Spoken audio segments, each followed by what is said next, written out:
Okay, Shavua Tov, since we're done with Shabbat, and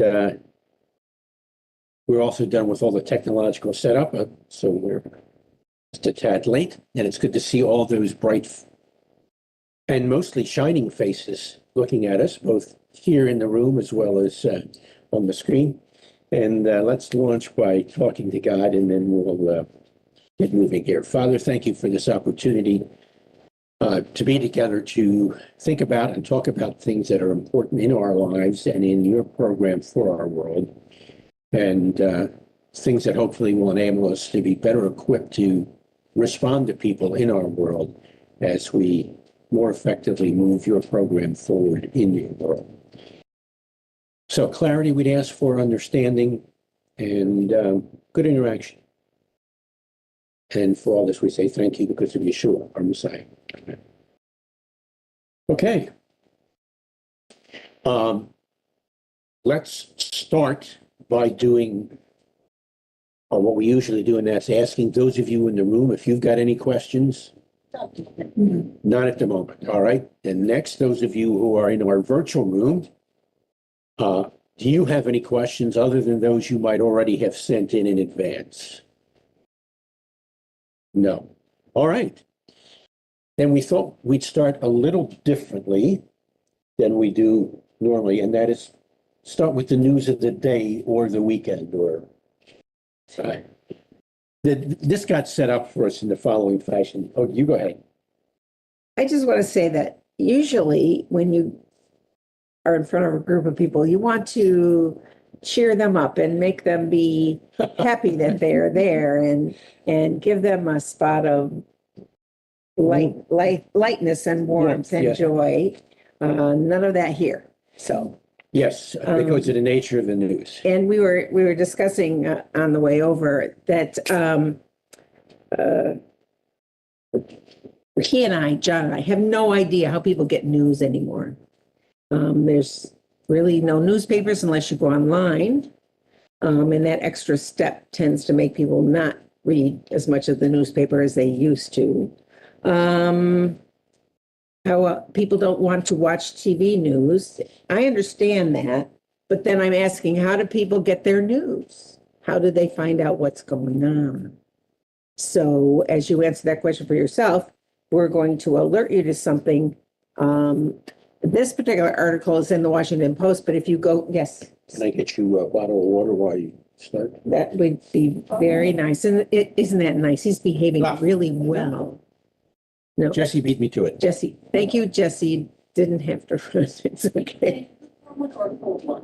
I'll take room temperature. Yeah, that's good. Anyway, so we heard about this last night. A survey, thank you very much. A survey from the Anti-Defamation League came out on Thursday. This is the first full week of January. Second. I don't know. I guess that would have been like the second. I have no idea what day of the week is, or I know it's Saturday. I don't know what the date was on Thursday. Anyway, the beginning of January 2023 is it when this just came out. Now, the ADL, the Anti-Defamation League, in case I'm swallowing my words, which happens, has been doing these surveys of the American public since the 1960s. So this is something that we call them the ADL, the Anti-Defamation League, which is primarily a Jewish organization that tracks status of Jews in America, but it also is concerned about other matters of civil and social justice around the country. So it's not just about Jewish issues, but they have published things about other concerns that people have. But they're very, very famous, and they usually appear on TV. A representative usually appears on TV talk shows, either the kind that are supposed to be funny or the kind that are supposed to be newsworthy. At any rate, they put out a graph. So in general, these surveys they take a substantial group of people, like in the thousands across America, and they ask them certain questions about whether they agree with this statement or not. They have The questions basically stay the same from year to year. They may change up one or two to keep up with modern times, but basically it's the same kind of survey. I'll read to you from, and if you want to see this article, it was January 12th, 2023 in the Washington Post. If you just look up Anti-Defamation League in your Google browser, you will find the Anti-Defamation League. A study uses a new version of surveys the ADL has been doing in America since the 1960s in order to get at the specific nature of anti-Semitism and what makes it different from other kinds of hate. Its new metric is centered on affirming or rejecting 14 statements. All right, and so although this printout doesn't have the bar graph, but this is, here you can see the listing of the questions. The question most, all right, so the statement most of the survey respondents said they agreed or is mostly true is that United States Jews stick together more than other Americans, and that is 70%. And some of you may be saying, well, that's a compliment. But there's advantages and disadvantages of saying that a group seems to stick together. Can you see both the positive statement that could come out of that and the negative statement that could come out of that? I don't see. Why would it be bad for it's, and they stick together? Why would that be not a complimentary statement to make about a group?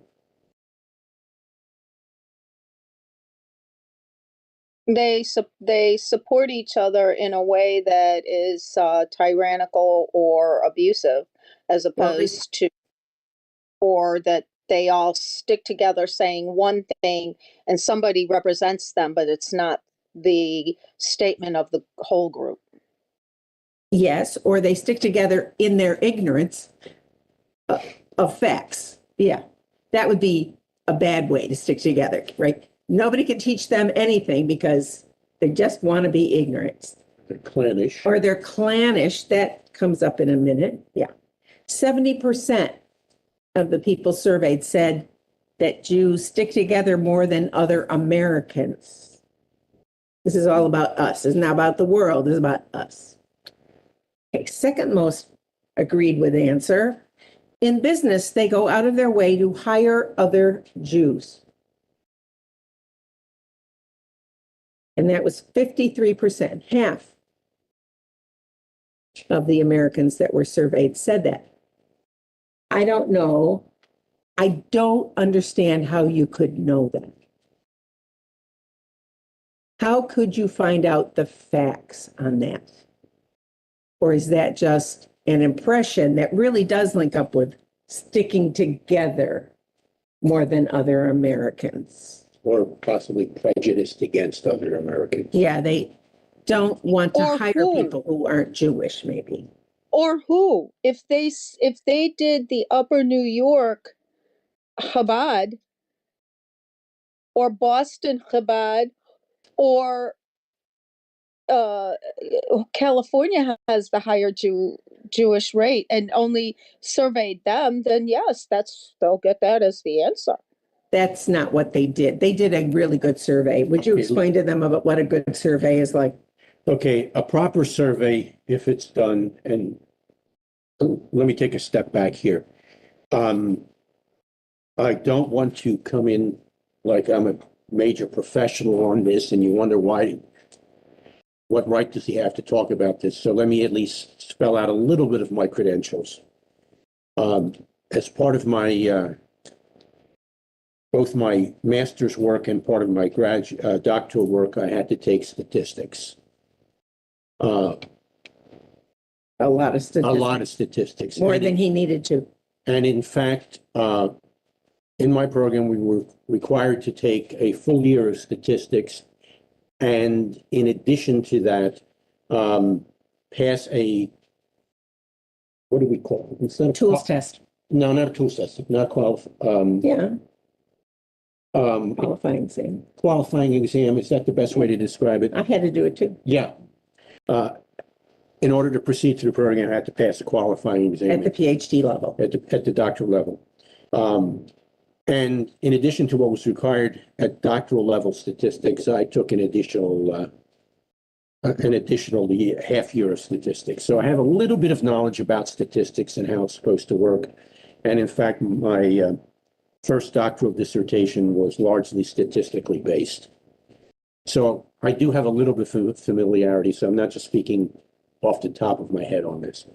When you do a survey properly, it's very important that your sample is an appropriately randomized sample. In other words, the people that you ask the questions of are randomized. And therefore, they are reflective of society as a whole, and there are ways in which to pull that off. And the ADL, having been doing this for over 60 years, knows how to take an appropriate statistical sample that qualifies for credible data. So having done that as a bit of So a, they're not just Yeah. targeting certain people. no, They're taking a random sample of Americans. And it doesn't say how many they sampled, but I believe he heard 4,000 and I heard 3,000. so we'll split the difference Well, and say 35. So from across the country, Yeah. not just Chabad segments. Yeah, All right, so in business, they go out of their way to hire other Jews. That would be 53%. If you said the same thing about, I don't know, Irish people or Italians or Puerto Ricans or name another group, would that be seen as a bad thing or a good thing? I don't know. Here's the kicker, because this is something that's been going on, I'd say for 3 or 4 centuries. Are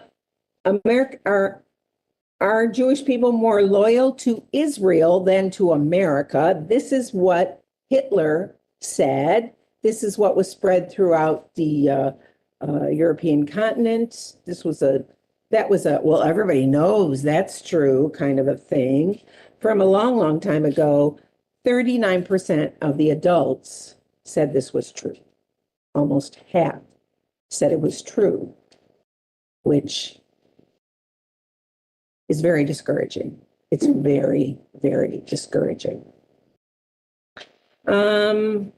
again, just by way of a comparison, would you go around talking to other people from other distinct ethnic backgrounds and say you are more loyal to Germany than you are to the US, or you're more loyal to England than you are to the US? That's not a positive statement at all. You're more loyal to Ireland, you're more loyal to, put in the blank.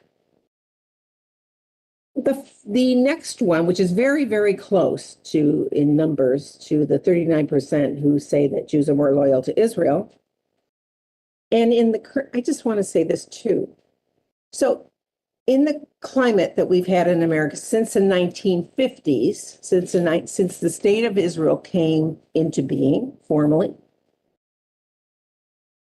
America has been on the side of Israel. I think that's a pretty common thing that everybody understands. So in a certain way, what would be so wrong with that anyway? To be loyal to Israel, in a certain way, is being loyal to the United States, because they're our pals, they're our trusted comrades. I don't know how else you want to put it. Whereas other areas of the world, that has so not been true. That has not been true. And some people have gone up in the estimation and been friends to America, and some countries have gone down and disappointed America. But let's move along. Here's the next one. Always like to be at the head of things.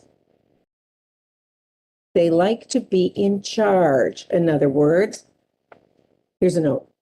Doesn't everybody sometimes want to be in charge? You might say, oh, I would never want to be in charge of that. But there are other topics that when you see how other people are responding and giving their opinions, you're going, I want to be in charge of that group because they're a bunch of idiots on this topic.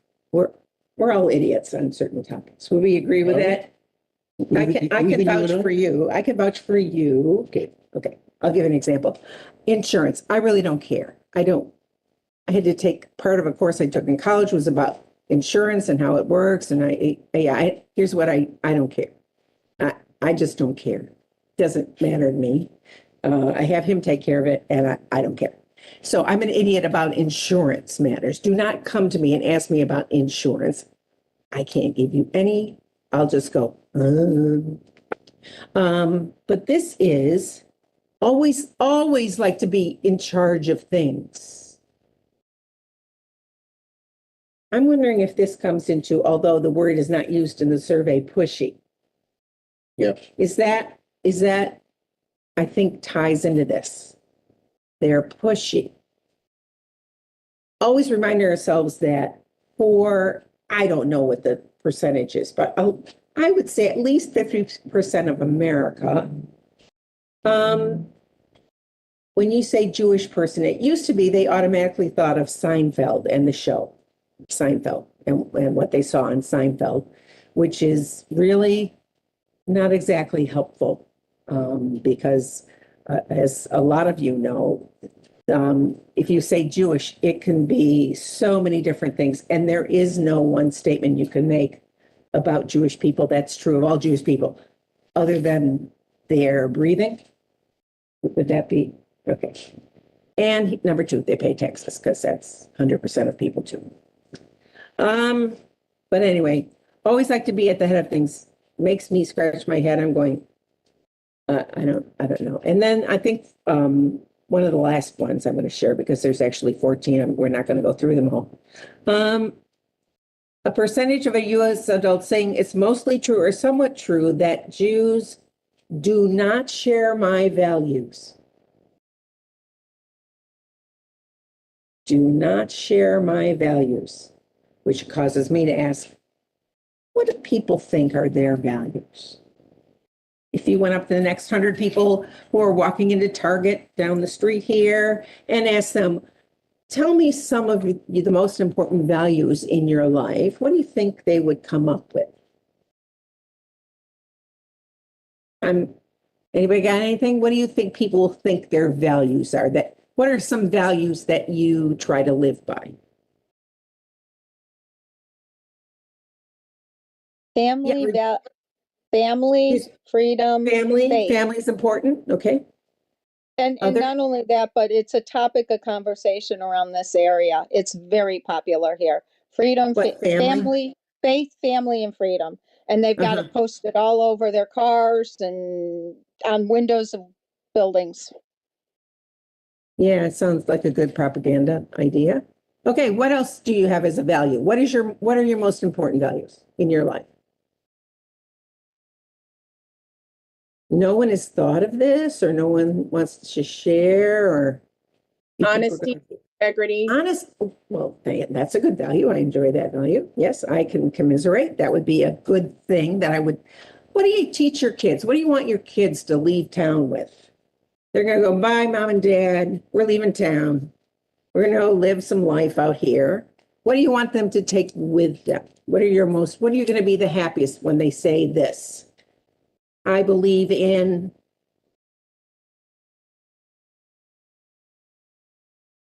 nothing. I'm wondering if a lot of people who answered this think that values are Christianity. I'm wondering if that is not something because people don't normally think about my values. What will my values be today when you're sitting at the breakfast table? They're just things that you think about in a large theoretical universe. What kind of values would make for the best people? Well, honesty, family, what other ones? Fairness. Fairness. Everybody needs an equal shot. Would that be a value that you would say, yes, that's important? Or justice. Yes, I would think that would be along with everybody deserves equal fairness under the law, maybe. Yeah. What other values do you have? How about kindness? Just think of the fruits of the Spirit. Name the fruits of the Spirit. Patience. Patient. Yes. Patience, yes. Long suffering. Yeah, that's another way of saying patience. Yeah. Charity. Huh? Charity. Charity. Being kind to others. Sharing with those who have less than you do, whether they're related to you or not. I find some people are very generous with their own family, but if it comes to somebody else with different DNA, oh no, they're just a bunch of weasels trying to take your money. Have you known anybody like that?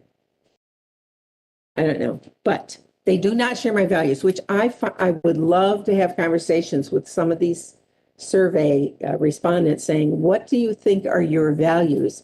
And I think that part of it is going to be affected by, they think Christianity or they think worshiping Yeshua is part of their deepest values. And therefore, Jews, by definition, do not share your deepest values. That might be a point that maybe, to me, what I've named so far, this is a lack of PR.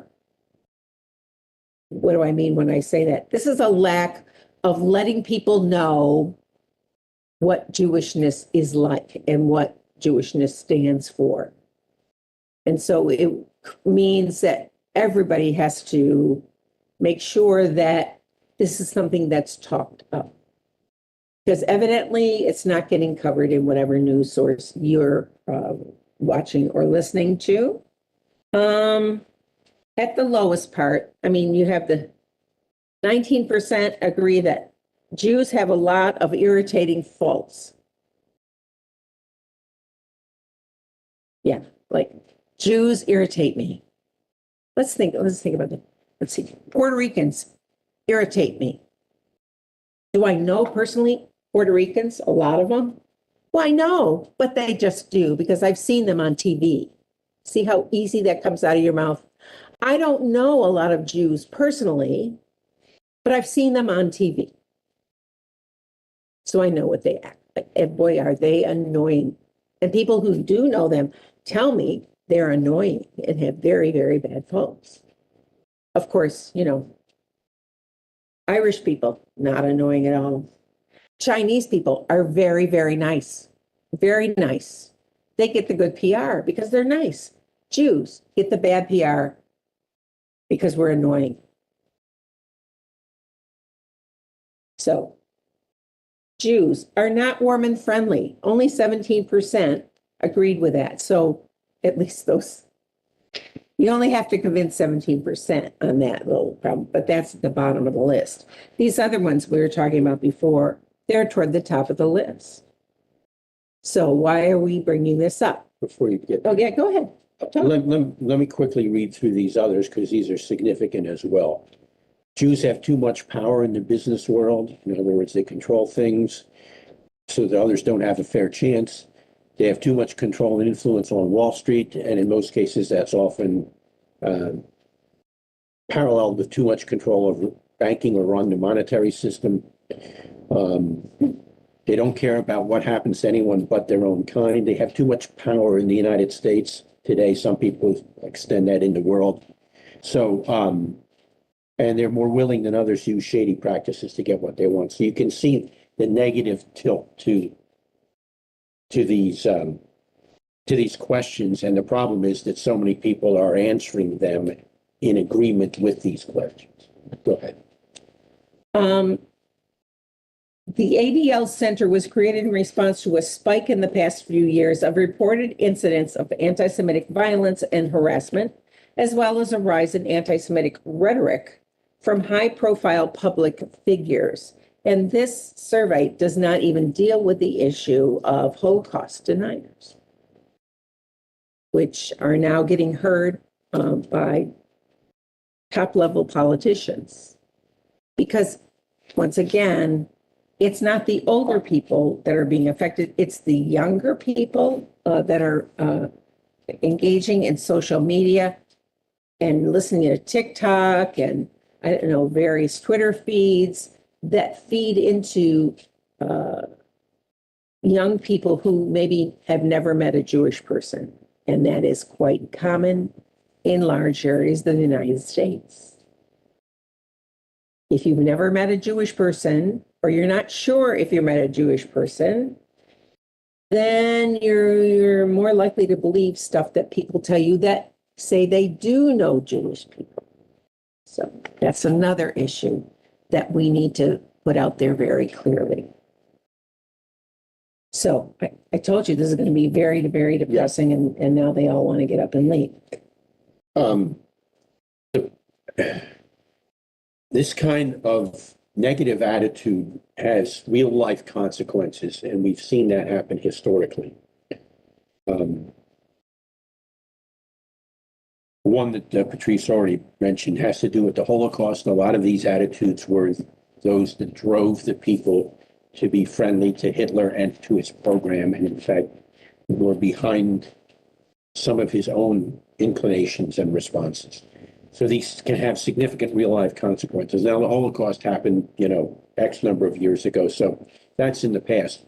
But you need to remember what Patrice said earlier, and that she reflected on just a few minutes ago, and that is that this set of beliefs is very much part and parcel of those who today still deny that the Holocaust ever took place. And as Patrice said, that has reached upper levels of both people who are well known as well as people who are well placed in that sense politically. In other words, they don't get kicked out of meetings like they might have, like, say, in the 60s. Yeah. And it results in such things as just in the last couple or 3 years, synagogues being attacked and people being killed in synagogues, whether it's in Pittsburgh or in the area of San Diego or down in Texas. And I'm trying to remember where the other more recent ones occurred as well.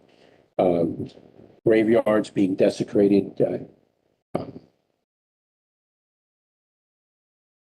People marching and saying, and as they're marching, they're wearing T-shirts that have either swastikas or quotations of Hitler.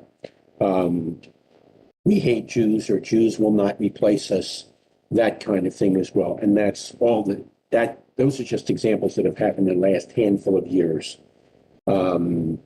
Actually, in less than the last 5 years. So it has real life consequences. Do you want to say anything further? Well, I was pointing with my fingers here.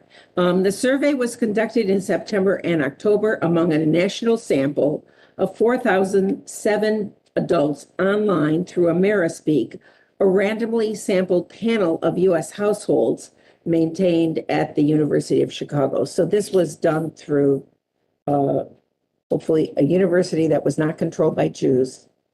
I'm joking. University of Chicago is a fine academic institution, and so it went through a clearinghouse to find the national sample. So it wasn't tilted in any way. Let me just say one thing about a group of things. So when we talk about stereotypes, everybody has some stereotypes. You can name a topic, and I could give you examples of stereotypes about the person, the product, the process of something. Like, here's a stereotype. When you go to get your driver's license renewed, what is it going to be like? And you say, go, and what are 95% of people going to say? It was horrible. I had to wait in line. The people were rude. They made me answer stupid questions. She sent me back and I had to redo this thing because I didn't do it right. It's usually a she at the motor vehicles place. See how I stereotyped what going to get your driver's license is like for many, many people. Except, is it going to be true for you the next time you go? You might be pleasantly surprised. You might find that you only waited in line half the time that you did before. You might find that the person behind the counter was actually helpful and pleasant when you talk to them. So stereotypes are something that human beings do. We build stereotypes in our mind based on our experience, based on what we hear people tell us, based on popular opinions. And while I'm being somewhat funny about the motor vehicle license, you would, if that wasn't your experience, the first experience, you would tell your friends, I went to the DMV and the guy was nice to me, and all I had to do was check off a few things in front of him and sign my name, and it was ready for me. I didn't have to wait for it in the mail. It's different. It doesn't match the stereotype that people have of going to the DMV. Also, here's something to also mention to your friends. Should you hear stuff like this?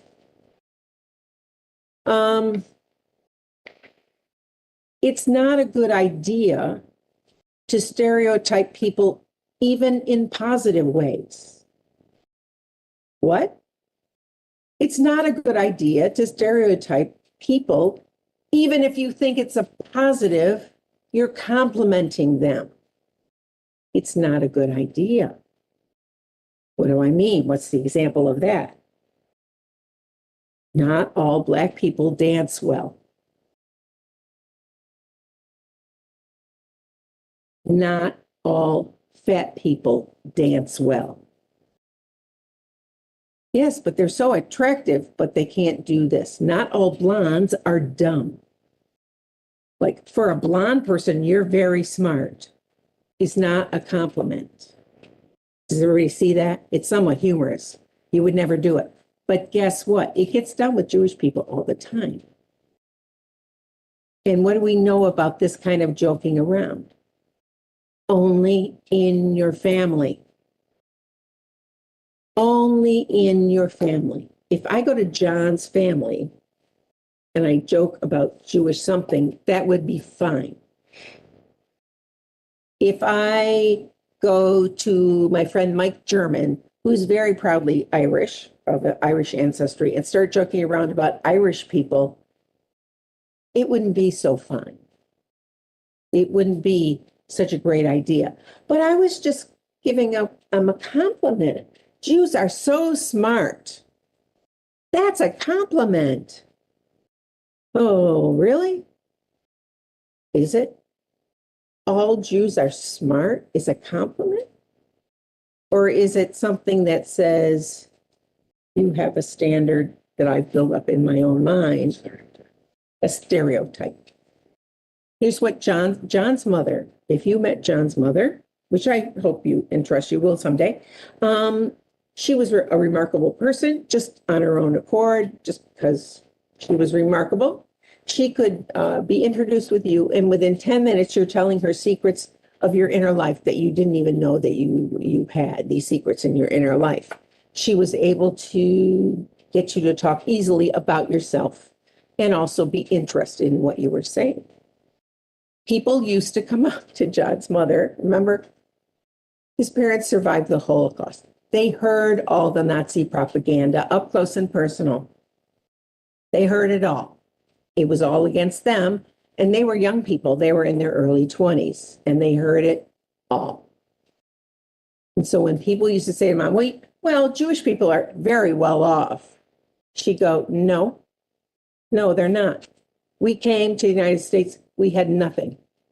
And the United States gave us everything. We did not even deserve what we got from the United States, and yet we had nothing when we came here.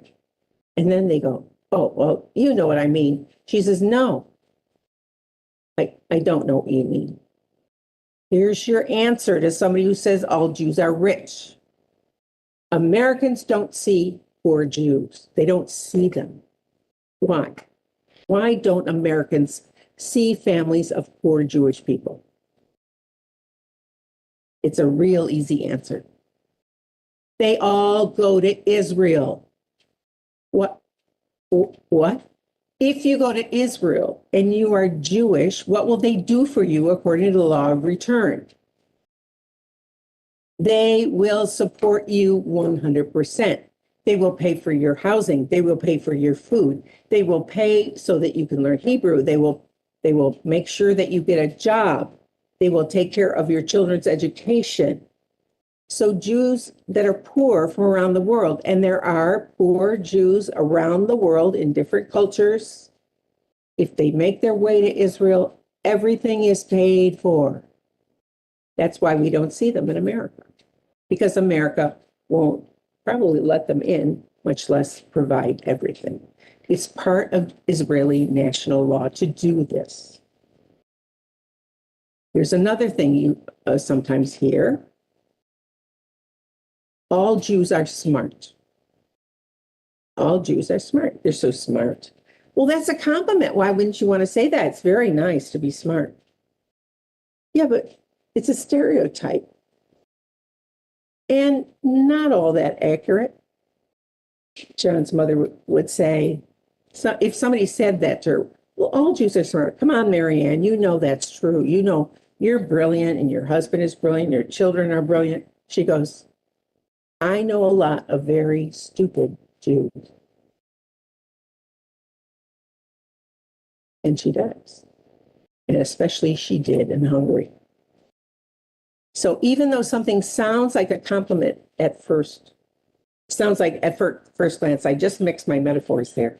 What would be the equivalent? It sounds like at first hearing, it sounds like a compliment. It's not a compliment. It's something that builds a straw man that says, you are not like me, and therefore I cannot identify with you. And that's going to be a danger to America in general.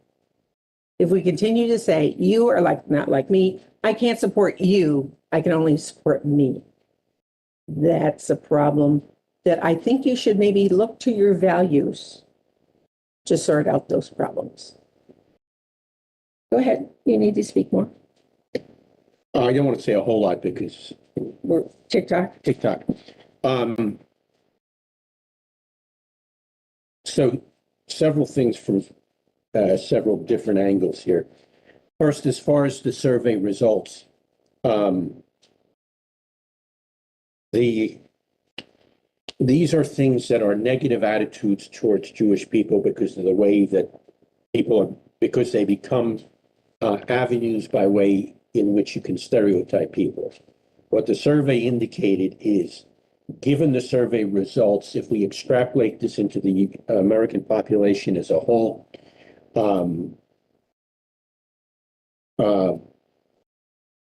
their estimate is that some 8 million people in the United States have said that all of the statements that we shared with you, and some that we haven't, are mostly or somewhat true. 8 million people. That's more than there are Jewish people in the United States.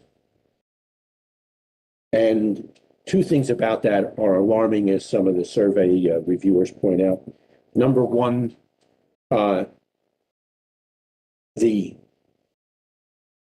numbers keep increasing significantly from year to year who believe these anti-Semitic, they call them tropes or stereotypes. Second is that more and more young people, as Patrice said earlier, are buying into this. A third thing that we discovered as we were watching the news last night, and this survey was being reviewed, is that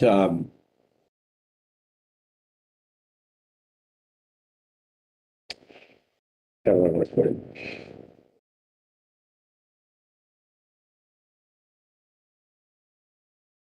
No, maybe I'll get back to that. So there's the increase that's taking place. As the survey results came in and the survey results were analyzed, and in fact, one of the reviewers said this, I'm going to rephrase the reviewer just slightly. The largest population group in the United States, as you do population groups in the United States, who in fact have these attitudes, as it turns out, are those whom we would call, or who are called, religiously speaking, evangelical or conservative Christians. And by conservative, I don't mean politically, they're using a theological term. That's really problematic. That these kinds of anti-Jewish, anti-Semitic attitudes are more prevalent in that group than in other groups in the United States. That's not cool on so many different levels. I think what may help feed some of these negative tropes or anti-Semitic stereotypes are, of course, what they have heard from others, what they're taught from others, but I think also stem from a negative reinforcement that comes from a misunderstanding and misinterpretation of key biblical passages. And if you remember back several months ago, over a couple different sessions, we talked about a few of these passages, biblical passages that are misinterpreted, that do in fact then result in anti-Jewish sentiment, either below the surface or on the surface. And if there's already a religious or anti-Jewish sentiment that is there, then it becomes much easier to buy into some of these non-religious, so to speak, anti-Semitic or anti-Jewish. Or to portray the Bible as having the same problems with Jewish people as people walking up and down the street in the 21st century. Is that fair to say? Yeah, I think some of that's fair. So for us, that's a very disappointing and significant perspective that we were concerned about, and that the survey reviewers and researchers actually pointed out as a major problem that derives from this. So much of this anti-Semitic or anti-Jewish attitude comes in those circles that should be more open and favorable and welcoming to Jews than the other groups. So I think that's enough. But was that fairly clear? Was that fairly clear? As far as you and I know, it's clear. Any questions based on something we've said? Yeah. Barb? And when you're doing surveys, one of the critical things is how you put together the questions. And I think the Anti-Defamation League needs to rethink how they're doing these questions, because the questions themselves lend themselves to a very negative answer. I wonder what the response would be if they turned all the questions around to where they were positive. You know, Jews are very inclusive. I'm afraid they might actually be turning some people against the Jewish people just by the way that the questions are worded.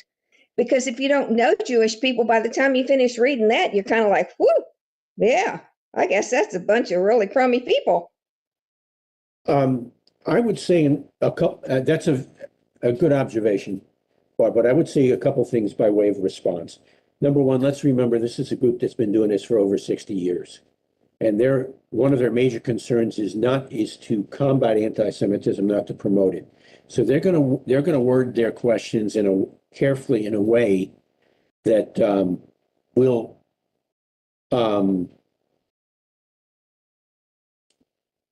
I was going to say highlight, and I don't want to use that term highlight, but uncover, I think is a better term. Uncover attitudes that are basically anti-Semitic. And also, remember, I said that they're basically asking the same questions every year. If you ask the same questions every year, basically, and you see that the numbers are getting larger, and you have basically the same questionnaire you gave out in the 60s, but in the 2020s, okay, now it's so much worse. And I think they're comparing those two reads also, what they thought in the 60s and what we think now in the 2020s. So I think that's part of the comparison rather than the way the questions are worded, if they're worded about the same in the down through the years. Yeah. And please remember that in these surveys, you have options to respond not true, not true. partially true, Yeah, Uh, don't know either way. somewhat true, mostly true, completely true. So you've got a whole spectrum of how to respond Yeah. on there. So, and these are, and again, this is a group that's been doing this for quite a while, and they do make sure that the people that are doing it are professionals at it. So I understand where you're coming from, but, or what you've observed, and, there are contingencies that are built into these surveys and the way they're taken to sort that kind of thing out. Skylar. Yeah, just from a practical end of things, like what would you recommend for us to, what sort of resources would you recommend to be able to give to other people, particularly like you're saying, the conservative evangelicals who probably are substantially higher in these percentages than, well, than they should be, but then maybe other groups. What resources would you recommend to provide to them? Or if something comes up where someone says this, what resources would you recommend that, say, I have in my knowledge banks so that I can respond and say, well, actually, that's not true and that's not helpful? Well, say that. That's not true and that's not helpful. Say that. Go ahead. Are you talking about books or Yes, I think. are you talking about books or people or? maybe online sources, things you can share on social media, those kinds of things. What any tools that would be available and accessible to deal with that? Do you have books? Yeah, some of your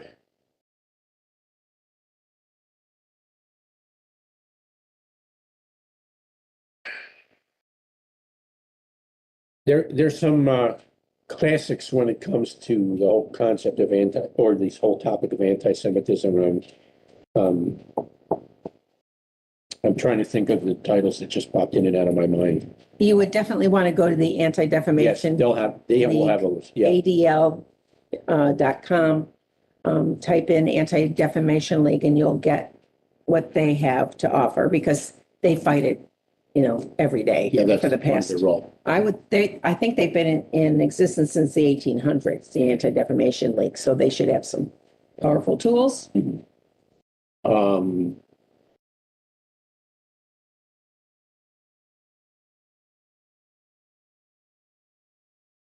With a committed Kinds of evangelical, books. I Yeah. would start with the Bible well, Yeah, unfortunately, and explain it. that's and that's explain it Explain it. correctly. Explain it correctly. Unfortunately, there are many, many, many ministers and pastors and priests who want to impress upon their congregations that the Pharisees and the Sadducees were evil and Yeshua was good. In fact, they say it about every week. There are thousands of congregations where the congregants hear that the Pharisees and the Sadducees were evil and Yeshua was good. And so they hated Yeshua. The Jewish people hated and rejected Yeshua. Therefore, I guess we should turn our back on them and walk away. Or they're not going to listen to the gospel anyway, so we should turn our backs on them and walk away. More than, say, Islam gets mentioned in Sunday sermons, more than Baha'i gets mentioned in Sunday sermons, more than, I don't know, pick another religious group. It seems like when we talk about the Gospels, that the Christian leadership often gives the impression or outright says that the Jews were the enemies of Yeshua. And that's where that has to be corrected because biblical scholars have known for 50 years, based on archaeology and discovering literature from the time period, how positive the Pharisees were and how close they were to Yeshua's teaching. And how the Apostle Paul, Rav Shaul, said proudly that he still was a Pharisee. He didn't say, I used to be a Pharisee, they stink now. He didn't say that. He said, I am a Pharisee. And he was proud to be. Well, how can he say that if they're the enemies? Well, that's the point, isn't it? He didn't say they were the enemies, and he had every right to do so. Have you thought of any books that are I have, but I want to build on that for a second. We deal with some of these kinds of issues in the book that we did called The Distortion, but that has a very specific focus, but some of those issues come up there. Your mentioning of the Bible, Barb, is important. That is an important tool, but in that sense, but it has to be used in a way that unwraps and corrects the misinterpretation and misuse of such text, as Patrice has already indicated. For example, there's a book simply called Jesus the Pharisee, just to build on the Pharisee angle. The anti-Pharisaic stuff is one of the major streams in a lot of Christian thinking that has helped promote anti-Jewish and anti-Judaism and anti-Semitic responses. So we have a responsibility to use the Bible, using the Bible to show people who are influenced by the Bible that perhaps something of what they believe and teach is radically wrong. Going even more beyond that, the book that I was trying to remember is called Anguish of the Jews, and you want the revised edition. And Flannery. Edward Flannery. Interestingly enough, if I remember right, Flannery was a priest, a Catholic priest. Another one that's very good is called Constantine's Sword. Constantine's Sword. Both, unfortunately, both the Flannery book and Constantine, they're both like this thick. So it's difficult, but you could always Xerox a few pages out of them, or, you can definitely get them at your public library for free. I'm just going to keep mentioning public libraries to everybody. You can get your book for free out of the public library and find out if it's something you want to own. Because even a very, very sad and lonely public library, of which there are not too many in the United States, because it seemed as that would be a positive value. Education, getting as much education as you want. Another positive value that I believe in, and probably you do too. You can get these things at the public library, and you can either Xerox or you can, fill in the blank, see if it's worth your money, read it and retain the knowledge up here. It's not, you'd be shocked at how much there is in public libraries, especially about Christianity and related things to Christianity, because people die. They have libraries at their home. They give them to the public library. So there's a lot of Christian books. There might be 30 different Bible versions at your public library if you wanted to check out. I'm just saying there are ways to get them and not have any money at all. Yeah, and you'll, like we said earlier, you'll see some other sources on the Anti-Defamation League site. And they'll have books on there too that they recommend. But I think the two main things to come out of our discussion, at least thus far, number one is there's been a very alarming rise in not just anti-Semitic attitudes, but countable anti-Semitic incidents. And I mentioned for you a number of minutes ago the killings that took place in 3 different synagogues around the country.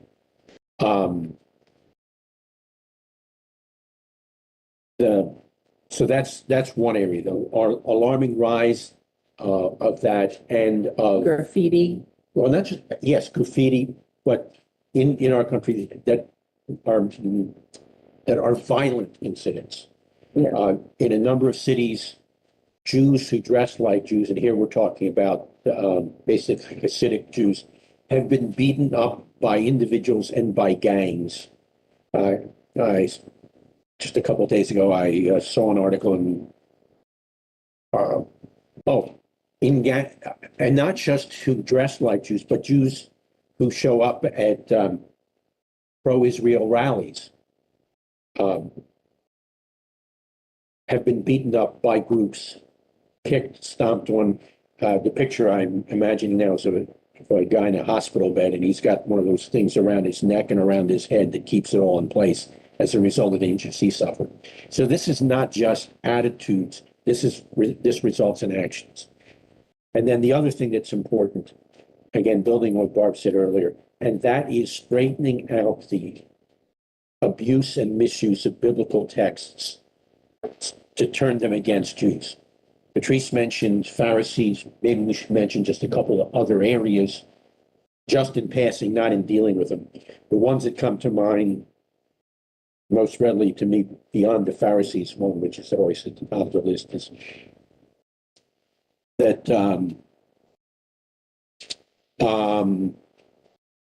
Jews were responsible for the killing of Yeshua. The Jews rejected Yeshua, and as a result of that, God has rejected them. That God has set aside the Jewish people, replaced them with somebody else. Therefore, therefore they are no longer the people of God. And to build on something that developed very early on in what's called church history, that now God was judging Jewish people, and as those who are followers of God, we should be involved in that kind of judgment of the Jewish people.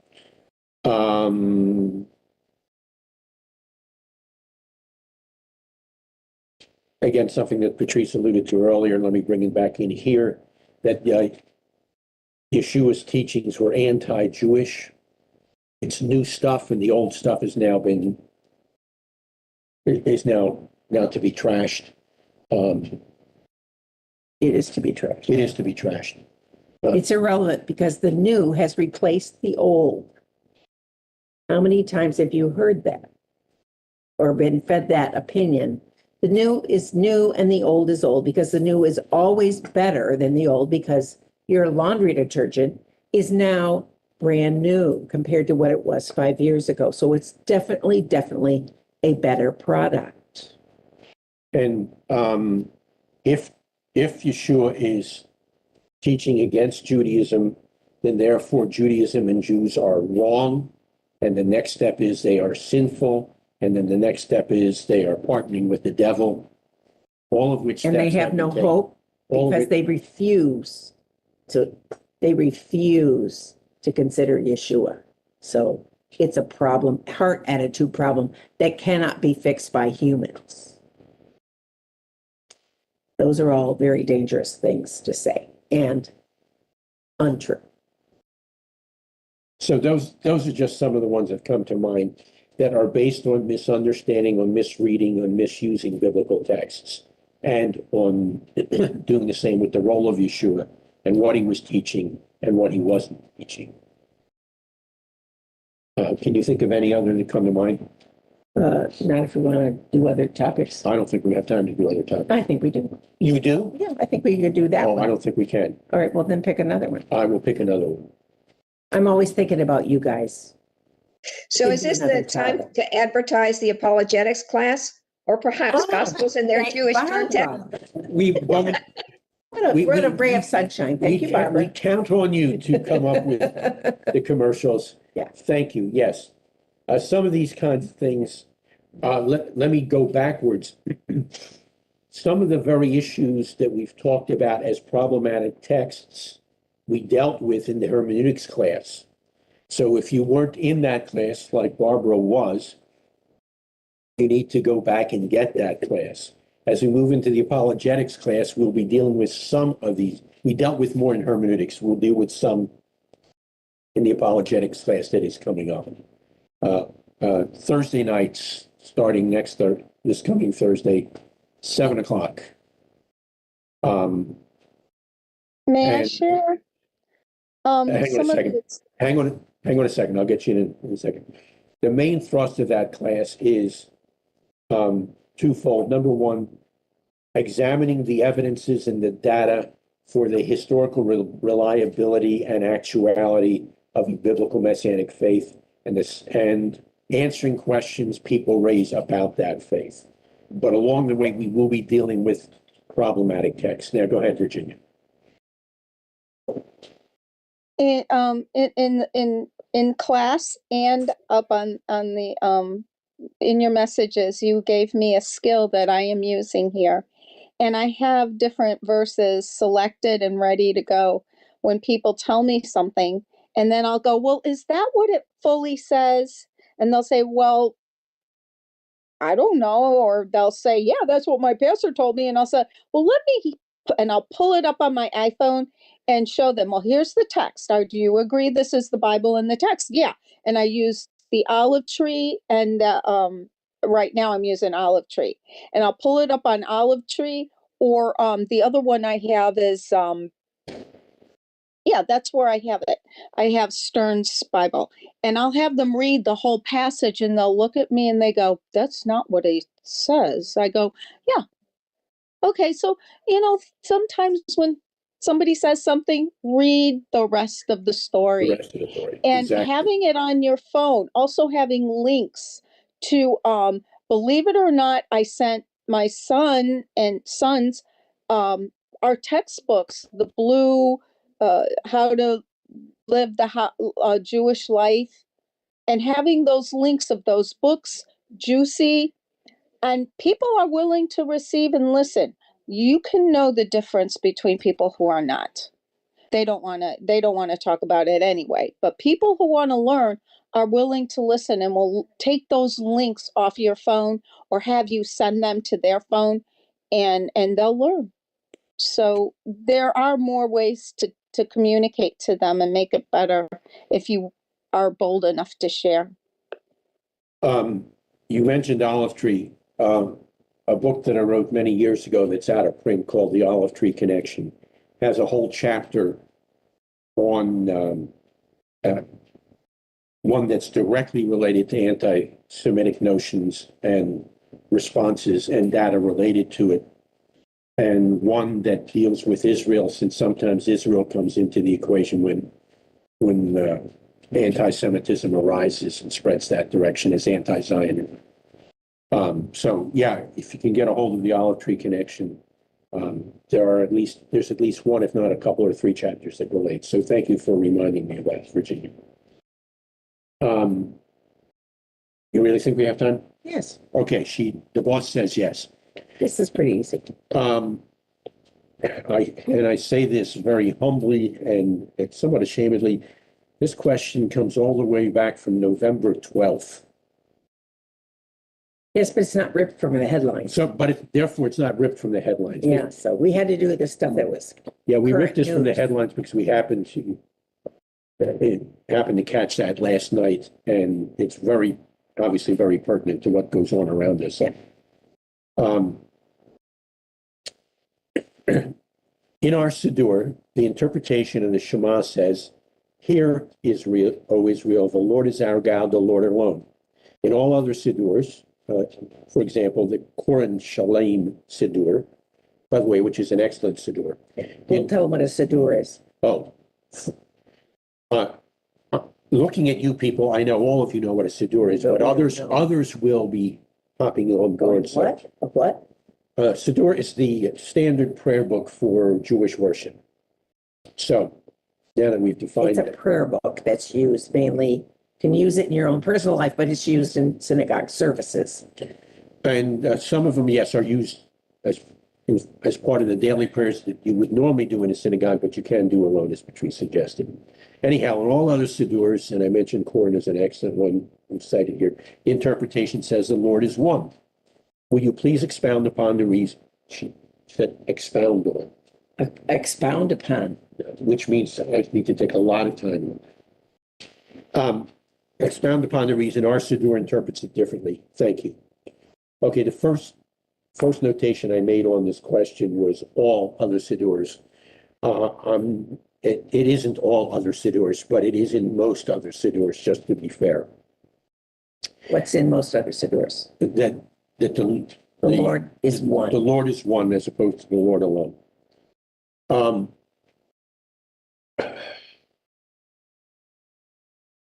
Since I'm responsible for what is found in our Siddur, let me give you very briefly my own tracking on this. Many years ago, as I was interacting with this particular text, and by the way, we will deal with this text in far greater deal in the Messianic Apologetics course. So again, thank you, Barbara.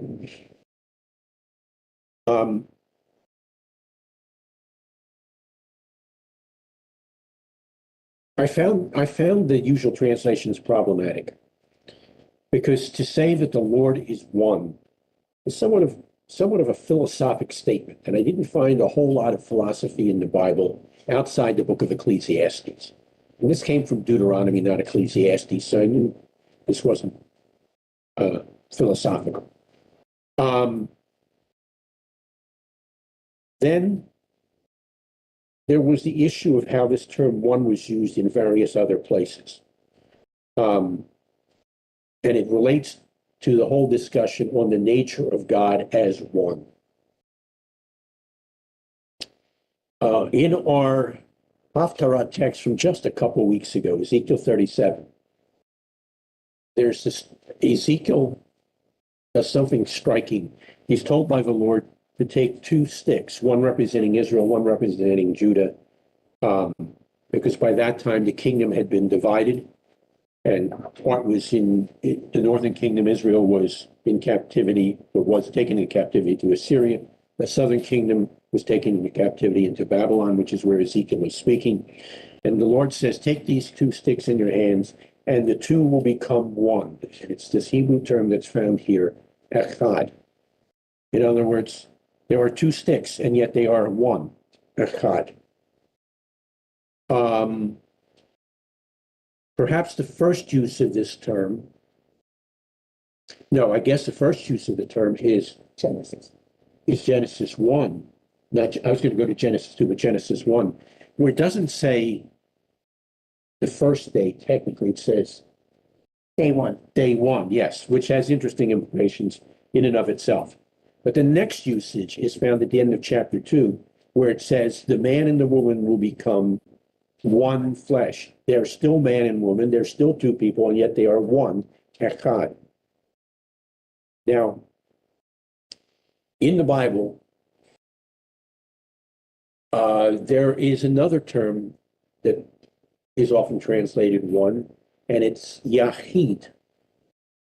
Yahid has the sense of absolute oneness. But the term that's found in Deuteronomy 6:4 is the term not Yahid, but Echad, this term that I've mentioned both in Ezekiel and in Genesis. So there's a sense of compositeness found inherent within this term.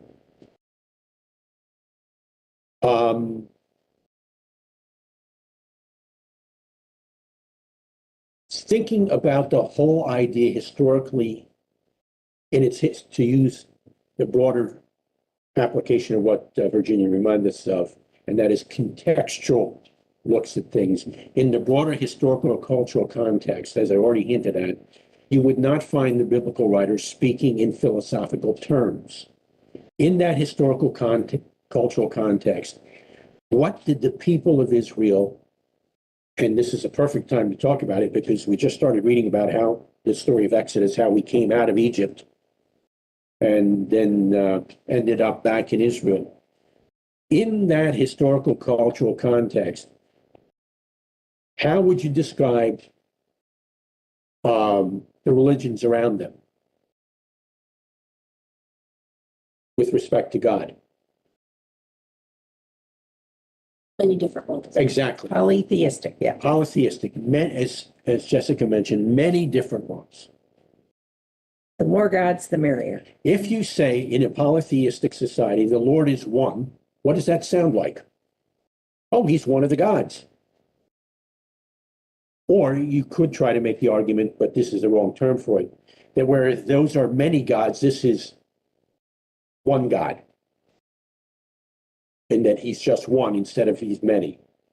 That gets a little hairy philosophically, but you understand where I'm going with that.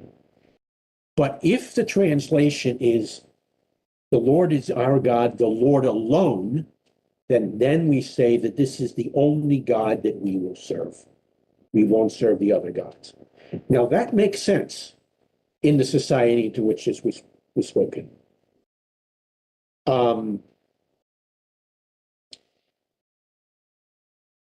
After I'd done some thinking and rethinking about this,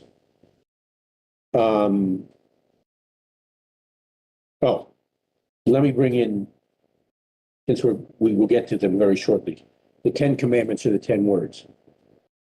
What do they teach us? You will have no other God beside me. Right? In other words, I alone am to be your God.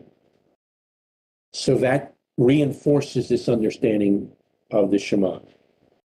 After I'd done a lot of work on this, I happened to pick up and I believe it's a Jewish Publication Society text. Catch that, the Jewish Publication Society text. And they translated it the same way. The Lord is our God, the Lord alone. So our Siddur is not alone. It's just one of the places that you find this particular. Thank you, those of you who responded to that little sidetracking there, that presents it this way. And it, like I said, in the broader context in which this was given, it makes sense. It makes sense as to what the Bible's trying to say. In its use, in its context, in Deuteronomy 6, all the way through to verse 8, verse 9, actually, the point is that we will follow him and him alone and him fully. It's not, in the context, it's not talking about the nature of God as one rather than the nature of God as many. So in its paragraph context, as well as its larger historical cultural context, all of it points this direction. And again, if you wanted to talk about God being absolutely one in the philosophical sense, or absolutely, yes, absolutely one, the term you would use is Yahid, not Echad, because Echad, as I've already given you examples from, doesn't carry that message if you try to translate it as one. I'm trying to think of something Maimonides said, and I don't want to butcher it, so let me see if I can reconstruct it.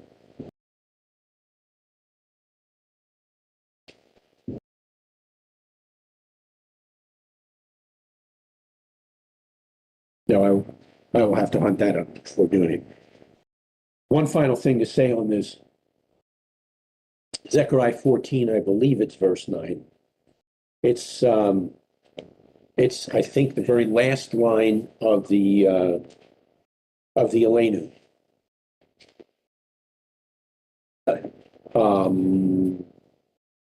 Beginning with Ven Emar. In that day, the Lord will be one, and his name will be one, is the way it's translated in the Siddur.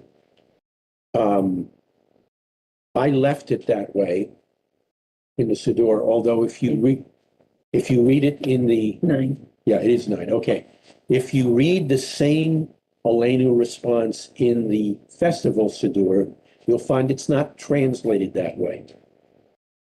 And by the time I got to doing the festival Siddur, I felt a little more strongly about its use in the Elenu. And there it says, in that day, the Lord will be Lord alone, and his name unique among the nations. This is his name, the only name. The only name. Oh, interesting. His name, the only name. So don't be misled by what I did leave in the Elenu as to the way it's usually translated in the Siddur. feel free to correct it from the festival Siddur, because that more appropriately presents what's going on. So I say that by way of acknowledgement of something that I felt fairly strongly about then because of how it flowed in the Elenu, but well, it's like I say in classes, and I'll say it again Thursday night. When I assign texts, and this applies to everyone else at the seminary and yeshiva as a professor, any text that we assign doesn't mean we totally agree with the text that we assign. And then I will add as a PS, I sometimes don't even agree with what I've written. In this case, this is one of the classic cases. And there were a couple reasons for it having been left in, but I'll leave that in for now. So that's my response to a very good and important question. And any questions coming back from you or from you related to that discussion? Clear My enough? apology. It's fair enough. It's well done. And I've always loved those words in the Siddur, in the holiday Siddur. Yeah. And, by the time I felt very strongly about it, there were several editions of the Siddur out there, and it could have caused some problems if the same synagogue ended up with two versions of the Siddur. Because remember, the Elenu is not something that is said silently. If it's said silently, you can get away with it, but it's said out loud, and the last thing you want is to hear in a synagogue. There should just be one Siddur Yeah. in the synagogue. Yeah. See, you can bring it all back to. Okay. All right. We've got one quickie and one not quickie still in the vault to be used in 2 weeks. In the treasure trove. In the treasure trove. And this is to encourage you to, as other questions arise, either from what we've talked about today or other stuff, make sure that you do, in fact, email them to us at stumptostars@gmail.com. May I share one more thing? In a second, I just want to say one other thing about Stump to Stars. We had hoped to get as a email address Stump the Rabbi or Stump the Rabbis. Those were not Already available. taken. Because it sort of sounds self-glorifying to say Stump the Stars, unless you understand its broader Stars of David. Yeah, but you had a broader context when you mentioned it. Something Stars used to be a radio show, and it used to be a TV show where they would have, common movie stars and radio stars on, where they would ask them questions and try to see who could answer them. So this is from American Broadcasting back from probably the 1920s. There's been shows called Stump the Stars. So that's where it came from. But we decided they were Jewish stars. Not that we're Jewish stars, but there are Jewish stars in the world. And So Stump the Stars, Jewish Style is what we call this, but the email address is stumpthestars@gmail.com. so And given that historical background, you'll understand that this has been going on for 100 years. sure. Okay. We did originally call this many years ago, since we're talking about historical reflections. When we did it before, we had to put it on an email. We did call it Stump the Rabbis. But even before that, we used to call it People with Answers, because we didn't want it to be a focus on us or on questions raised, but on the process of providing answers to important issues and questions. Not to you, so that you could provide them to others. To get back to build on something that Skylar and Virginia both, and Barbara all had hinted at, if not said directly. Okay, Virginia, if you're quick, because we've run kind of late. I found the olive there it tree is. connection on Is that on nothing Amazon? other. No, the Wayback Machine. The Library of Congress. There we go. All right, so there it is. And it's free. It's free from the You can Library of borrow it Congress? for an hour, or you can borrow it for 14 days. There we go. All right. Your government at work for you. And Yep, and then it also has, that's it, that's all it has so far. It didn't look up, but it's there. So I can text it to anybody. Cool. there you go. So now, Thank you. That's very helpful. now you can go to your personal library or to the Library of Congress on your phone. Print out some pages. There we go. Thank you, Virginia. That's very helpful. Okay, with that being said, we need to remind you the next time we will get together is in 2 weeks. We appear to be back on a regular schedule, which is. Yes, the we're 20 back on our normal schedule, which is nice. So that's the 28th. Yes. And since I did not get to say this to half of you on the screen, I did get to say this to everybody last night. This a day late. Happy Friday the 13th. I trust it was a good one. Trust, it did not live up to its reputation. Although this stuff that we started with on anti-Semitism, we heard on Friday the 13th. Yeah, we did. Appropriately. Okay, if you will close in prayer. Yeah. Avinu Malchenu, our Father and our King, we thank you and praise you that you have given us this day.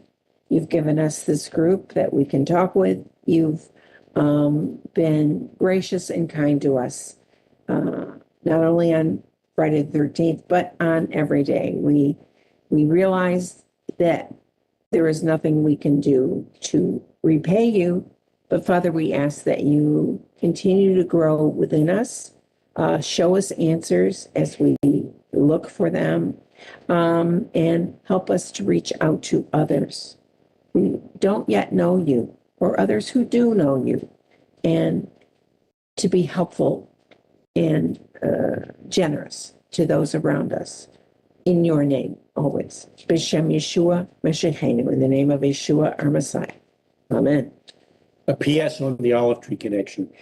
In that chapter on anti-Semitism, it deals with not just some of the things that we drew from on the survey, but some of the other very common anti-Semitic tropes that are out there, not just when Olive Tree Connection was written, but are still very prevalent to this day. And don't forget, just because it's meant as a compliment, that doesn't make it a good thing for people to say. And it's up to you guys to say, I know you might have meant that as a compliment, but really it's not a compliment. And this is why you could be corrected on it. Yeah, it becomes a stereotype that is then easily used in highly negative ways. All right. Thank you all. It was good to see all your faces. And, I can do one other thing. I can wish all of you a happy second New Year. When is second New Year? When is second New Year? January 1st. Okay, whatever. He's so out of the times. It's very nice. Thanks. Thanks for A listening. Gregorian New Year. Yeah, we haven't seen each other in this venue since that New Year set in. Okay. Good Thank you. night. Da rabah. Again, Shavua Tov. Shavuot